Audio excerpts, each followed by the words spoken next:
The massive starship Dominion's Pride floated silently in the darkness of space, its hull stretching for kilometers. Inside its grand council chamber, beings from across the galaxy sat around a circular table that glowed with holographic displays. The air was thick with tension as representatives from 40,000 star systems waited for their orders. For 300 years, the Galactic Empire had ruled with absolute power. Every planet paid tribute. Every world sent their strongest people to fight in imperial wars. Every system obeyed without question. Until today. Ambassador Velthar, a tall creature with silver skin and 6 arms, stood before the council. His voice echoed through the chamber as he spoke. The humans of Earth have become too comfortable, too bold. Emperor Vaxilon has decided it is time to remind them of their place. On Earth, President Jihoon sat in the United Earth Assembly building in Geneva. The assembly hall was packed with representatives from every nation. Outside, crowds had gathered, knowing that something important was about to happen. News cameras from around the world focused on the podium where Ambassador Velthar's hologram appeared. Velthar began reading the Empire's new demands. His words were cold and final. Earth must increase tribute payments by 300%. You will provide 50 million additional soldiers for our war against the Outer Rim rebels. All human colonies will be placed under direct imperial control. You have 30 standard days to comply. The assembly hall erupted in chaos. Some representatives shouted in anger. Others looked terrified.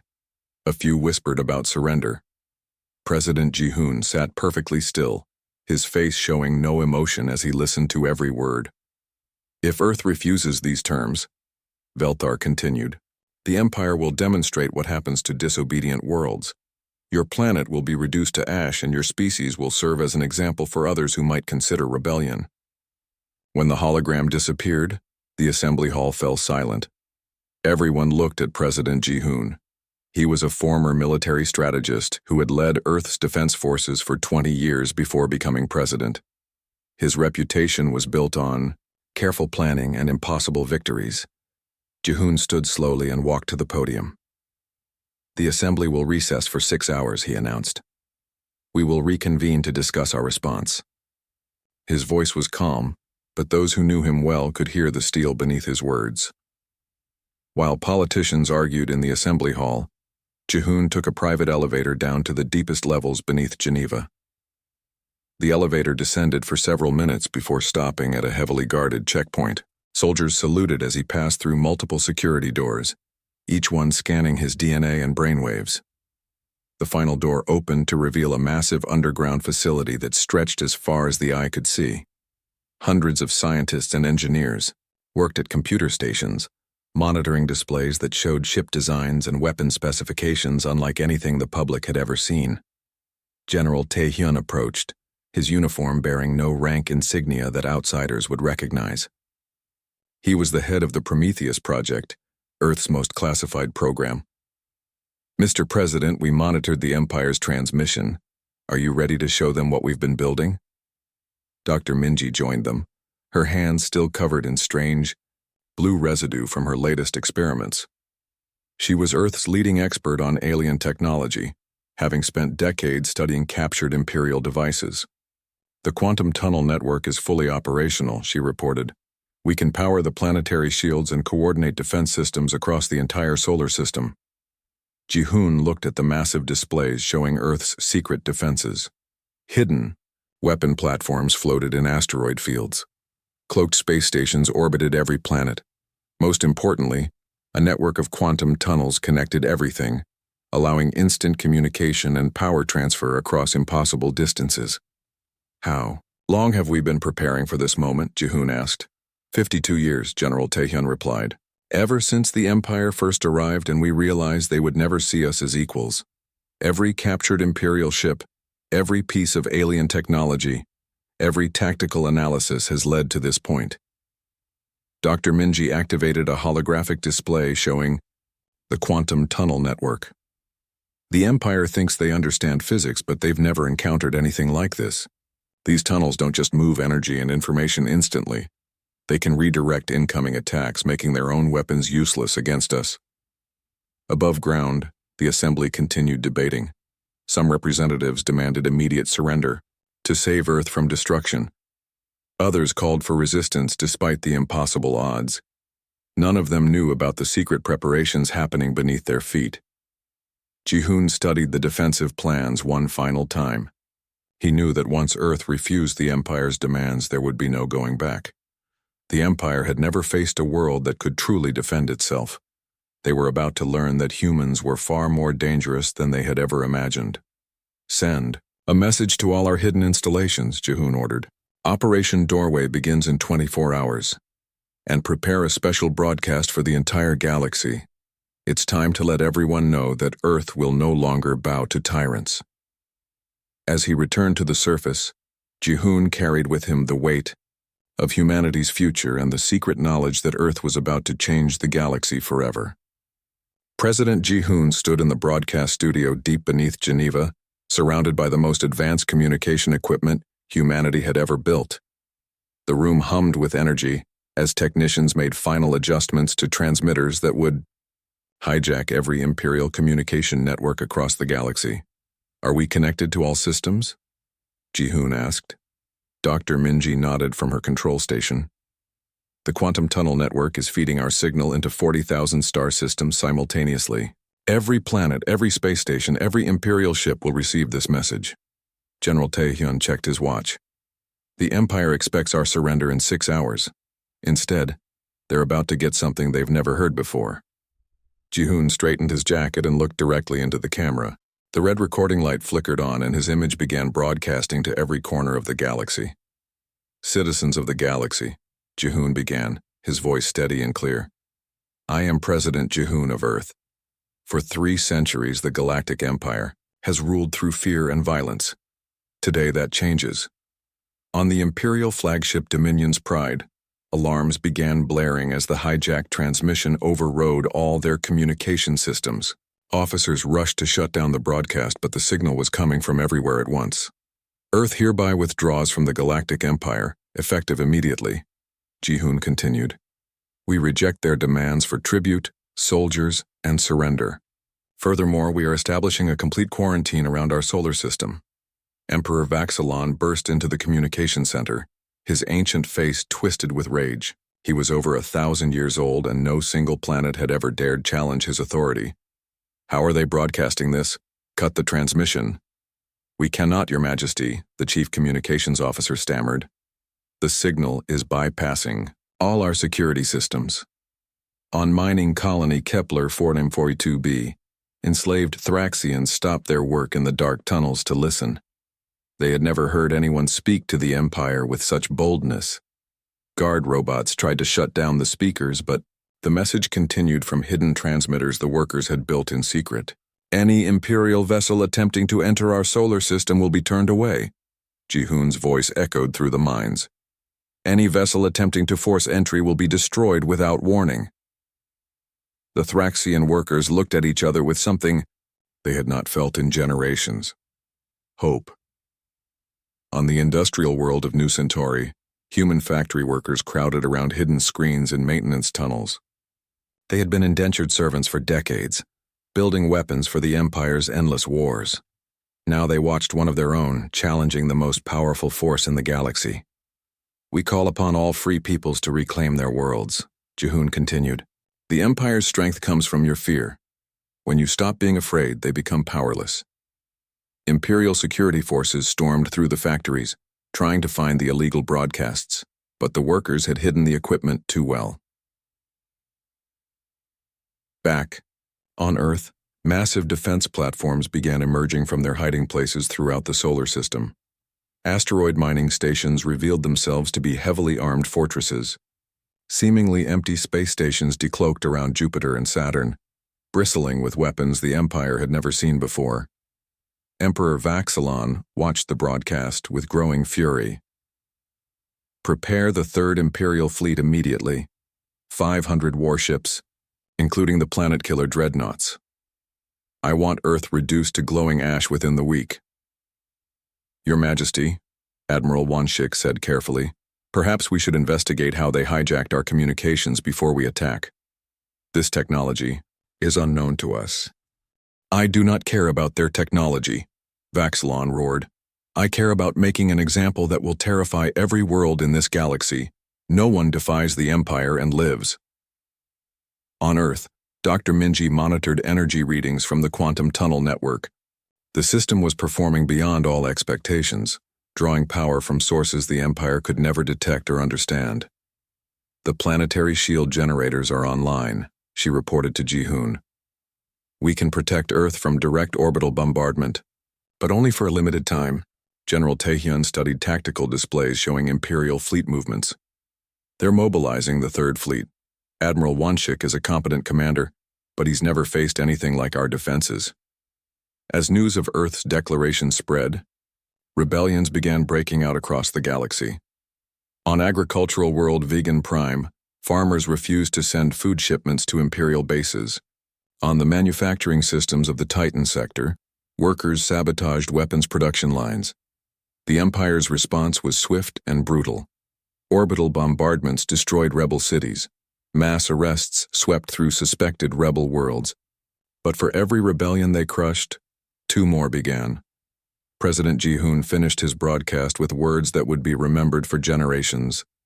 The Empire has ruled through fear for too long. Today, we choose freedom. Today, we choose to fight. Today, we shut our doors to tyrants and open them to hope. The transmission ended, but its effects rippled across the galaxy like a shockwave. On 1,000 worlds, beings who had never dared dream of freedom began planning their own rebellions.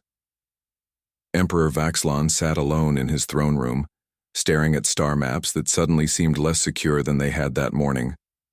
For the first time in centuries, he faced a threat he did not understand.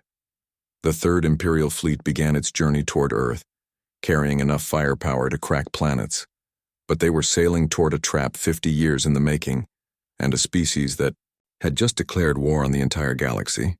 Admiral Wanshik stood on the bridge of his flagship Iron Hammer, watching the Sol system grow larger on his main display.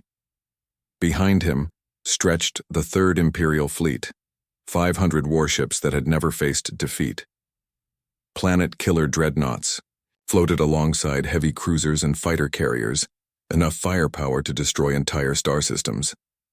Admiral, we are detecting unusual energy readings, his sensor officer reported. The humans appear to have more defensive installations than our intelligence suggested. Wanshik studied the tactical display with growing confusion. His sensors showed weapon platforms hidden throughout the asteroid belt, but their energy signatures made no sense. The power readings were impossible. No single planet could generate that much energy. Perhaps their technology is more advanced than we thought, his tactical officer suggested. Should we proceed with caution? Caution? Wanshik laughed. We have 500 ships against one primitive world. Open a communication channel to Earth. On Earth, President Ji-hoon sat in the underground command center, surrounded by displays showing every Imperial ship in the solar system. Dr. Minji monitored the quantum tunnel network, while General Taehyun coordinated defensive positions. Incoming transmission from the Imperial Fleet, the communications officer announced. Admiral Wanshik's image appeared on the main screen. President Ji-hoon of Earth, I am Admiral Wanshik of the Third Imperial Fleet. By order of Emperor Vaxilon, I offer you one final chance to surrender. Submit to Imperial authority and your world will be spared. Ji-hoon looked calmly at the screen. Admiral Wanshik, I have a counteroffer for you. Leave our solar system immediately, and your ships will not be harmed. The Imperial bridge erupted in laughter. Wanshik smiled with amusement. You threaten the Third Imperial Fleet? Your planet has no space navy, no orbital defenses that we cannot destroy in minutes. You are mistaken, Admiral. Allow me to demonstrate. Dr. Minji activated the demonstration protocol. Deep within Pluto's ice, hidden missile launchers came online. The quantum tunnel network fed targeting data instantly across the solar system. 3 missiles launched simultaneously, each one powered by exotic energy that made them faster than anything in Imperial databases. On the Imperial flagship, alarms screamed as sensors detected incoming projectiles moving at impossible speeds. Missile alert, impact in 30 seconds. Impossible, Wanshik muttered. Pluto is billions of kilometers away. Nothing can cross that distance so quickly. The missiles struck 3 Imperial scout ships with perfect precision. But instead of explosions, the ships simply went dark. Life support remained online, but engines, weapons, and communications were completely disabled. "What happened to those ships?" Wunschik demanded. His tactical officer checked the readings, with disbelief. "Sir, the missiles appear to have surgically disabled specific systems without harming the crews. This level of precision is beyond our technology." President Jihoon's voice came through the communication channel. "Your scouts are unharmed, Admiral. Consider this a demonstration of restraint. We could have destroyed them, but we chose not to. This is your final warning." Emperor Vaxlon's voice crackled through the fleet's command frequency. "Admiral Wunschik, you will attack immediately. I will not tolerate this humiliation." Wunschik closed his eyes briefly, then opened them with grim determination. "All ships, begin orbital bombardment. Target the human capital cities first." The Third Imperial Fleet unleashed its full firepower. Planet-killer dreadnoughts fired beams that could crack continents. Heavy cruisers launched missiles that could level mountains. The combined assault was enough to destroy any known defense system. But as the deadly energy beams approached Earth, something incredible happened. A shimmering barrier appeared around the planet, and the Imperial weapons simply vanished like stones thrown into still water. "Where did our weapons go?" Wunschik shouted. Dr. Minji smiled in the Earth Command Center as she watched the quantum tunnel network redistribute the Imperial attack energy harmlessly into deep space. "Their weapons are being redirected through quantum tunnels. The energy is being scattered across empty regions of the galaxy." General Tae Hyun activated the next phase of Earth's defense. "Launch the fighter squadrons." From hidden bases on Mars, Jupiter's moons, and Saturn's rings, small human fighters appeared. But these were not ordinary spacecraft. Using the quantum tunnel network, they could appear anywhere in the solar system instantly, attack and disappear before return fire could be coordinated. Imperial gunners tried to target the human fighters, but they kept vanishing and reappearing in impossible locations. A fighter would attack a cruiser near Jupiter, then instantly appear near Mars to strike another target. "How are they moving so fast?" Wunschik's tactical officer asked desperately. The answer came in the form of Dr. Minji's greatest achievement, the doorway protocol. Instead of just redirecting Imperial weapons, she began feeding them back through the quantum tunnels directly at Imperial ships. The Empire's most powerful dreadnought, Eternal Destroyer, fired its main cannon at Earth. The beam disappeared into the quantum barrier, traveled through the tunnel network, and emerged directly behind the dreadnought itself. The ship's own weapon struck its engine section, causing a massive explosion that destroyed 2 nearby escort vessels. Chaos erupted throughout the Imperial fleet as their own weapons began appearing randomly among their formations. Ships that fired at Earth watched their missiles curve impossibly through space to strike their sister ships. Admiral Wunschik stared in horror as his invincible fleet turned against itself. "Retreat! All ships retreat to the edge of the system." But even as they fled, human fighters continued their hit-and-run attacks, appearing and disappearing like ghosts. The Third Imperial Fleet, which had entered the Sol system with absolute confidence, limped away in defeat. For the first time in 3 centuries, an Imperial military force had been completely outmatched by superior technology and tactics they could not understand. News of the Third Fleet's defeat spread across the galaxy faster than the Empire could stop it. On mining world Kepler 442b, Thraxian workers deep in the tunnels whispered excitedly as hidden communicators crackled with reports. The mighty Imperial fleet had been sent running by a single planet. Krektar, an old Thraxian who had worked in the mines for 60 years, stood before his fellow workers. "Brothers, if the humans can defeat an Imperial fleet, perhaps we can defeat our guards." That night the Thraxian uprising began. Using mining equipment as weapons, they overwhelmed the security robots and declared their world free. Similar rebellions erupted on dozens of other mining colonies throughout the galaxy. On agricultural world Vegan Prime, farmer Zilara received the news while loading grain shipments for Imperial bases. She looked at her fellow workers and made a decision that would change everything. This food feeds the armies that keep us enslaved. No more. The farmers destroyed the grain shipments and declared their independence. Without food supplies, nearby imperial garrisons began to weaken. The rebellion spread to manufacturing worlds where workers sabotaged weapons production and seized control of their factories. Emperor Vaxilon sat in his throne room aboard the massive imperial capital ship, watching reports stream in from across his empire. Red warning lights flashed on star maps as world after world declared rebellion. "Your Majesty," his chief advisor said nervously, "we have lost contact with over 300 systems in the past week. The rebellions are spreading faster than we can respond."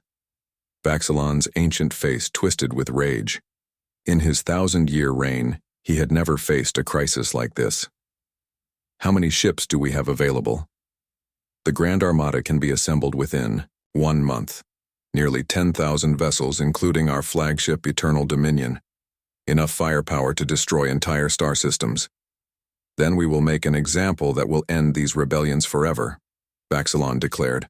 "Earth will be completely destroyed. Not a single human will survive. Every world in the galaxy will see what happens to those who defy the Empire. On Earth." President Jihoon stood in the command center watching intelligence reports from across the galaxy. The rebellion was spreading beyond his wildest hopes, but he knew the Empire would respond with overwhelming force. "Mr. President," General Taehyun said grimly, "our spy networks report the Empire is assembling their entire military for one massive assault. 10,000 ships, including super dreadnoughts we've never seen before." Dr. Minji looked up from her calculations, her face pale with worry. "The quantum tunnel network was designed to handle fleet-sized attacks, not an entire armada. Our planetary shields might hold for hours, maybe days, but not against sustained bombardment from 10,000 ships." Jihoon studied the defensive projections with growing concern. Earth's secret weapons had been built over 50 years, but they were never intended to face the Empire's entire military at once. "There is one option," Dr. Minji said quietly. "The Pandora Gambit." The room fell silent. Everyone knew about Pandora, the theoretical protocol that could change the galaxy, forever but at a terrible cost. "Explain it again," Jihoon said. Dr. Minji activated a holographic display showing the galaxy's faster-than-light travel networks. "Instead of using the quantum tunnels for defense, we overload the entire system.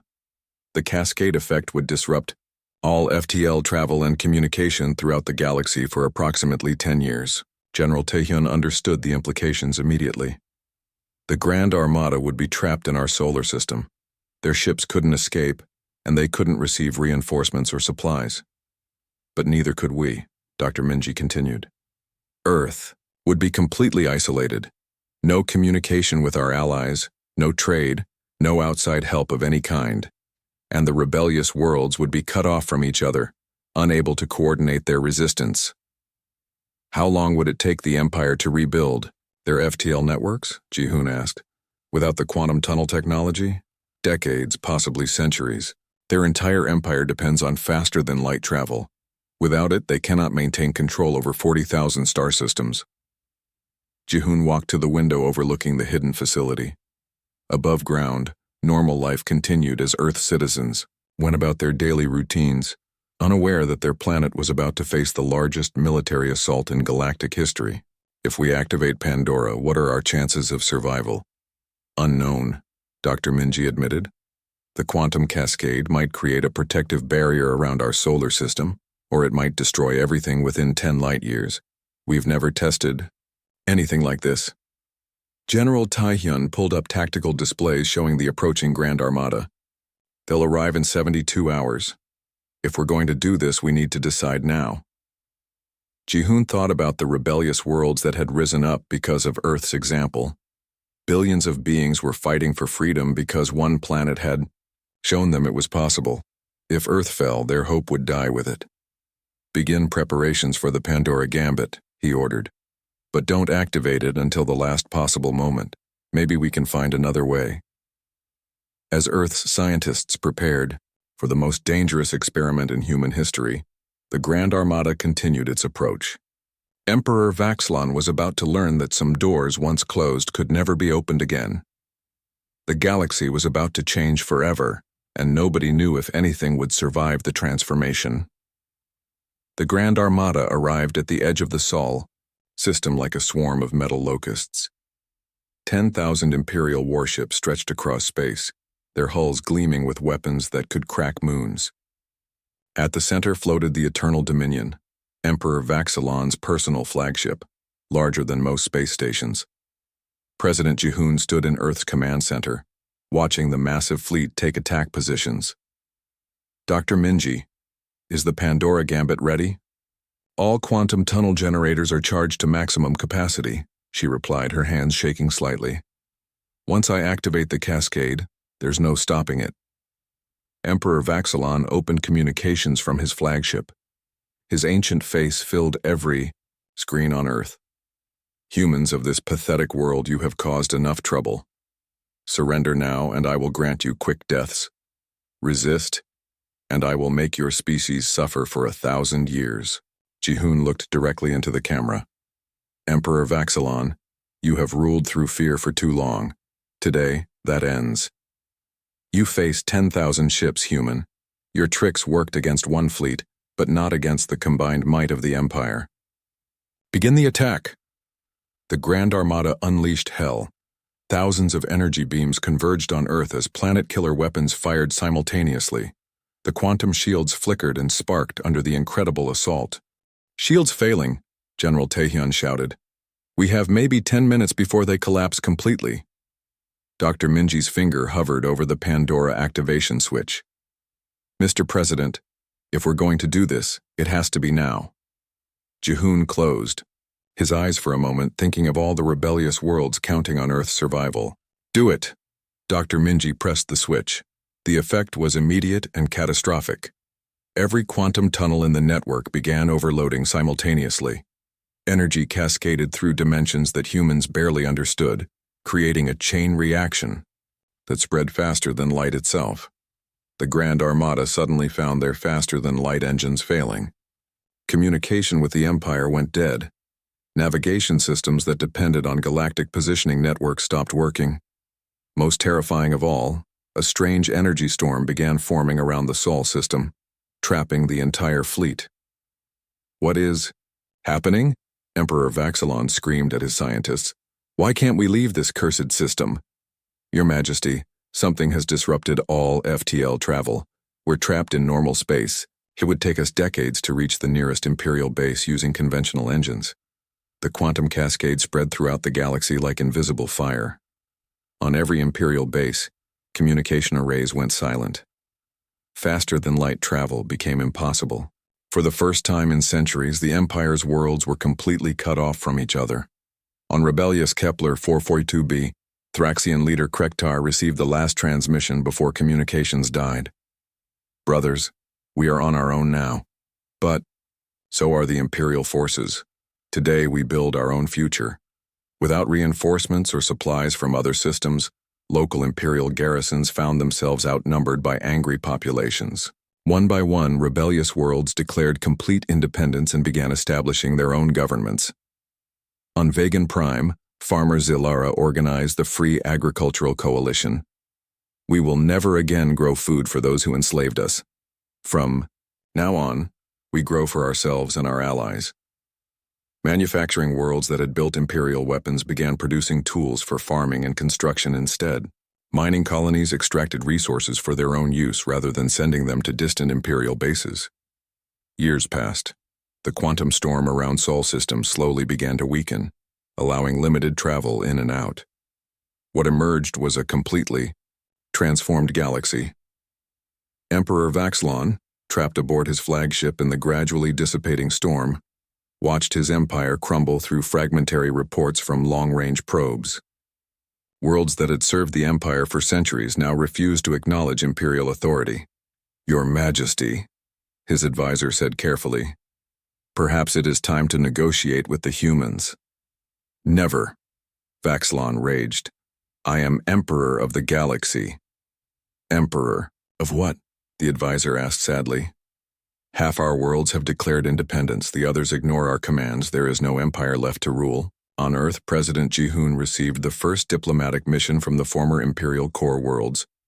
Ambassador Velthar, who had once delivered ultimatums, now came seeking cooperation. President Ji-hoon, Velthar said humbly, my world can no longer maintain its technology without trade partners. We request permission to join the Free Worlds Federation. The Federation had grown from the ashes of rebellion.